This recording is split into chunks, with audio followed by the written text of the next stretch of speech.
kung nararamdaman nyo lang yung nararamdaman ko at the moment. Feeling ko babagsak. Feeling ko sisemplang kami anytime. Hi everybody, we have arrived in our destination. Hi, ang saya. Ay, gusto ko to. I wear slippers na lang. Masugatan kaya yung paa ko. Sana wag ako masugatan, na-stress ako. Oh, it's okay in Cabanatuan. Sa Nueva Ecija, ganito din. Hoy, naganto kami sa Gabaldon nung bata kami. Alam nyo ba? Everybody, once again, it's an honor to the Philippines. First ever Filipino foreigner, any type of foreigner who was able to go here in this place in Abbottabad.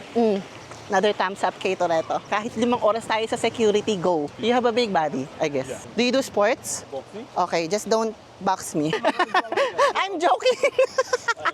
Gusto ko itong parang paano to, excursion na to na nagaganap. Salam alaikum. Salam. I'm good, take care.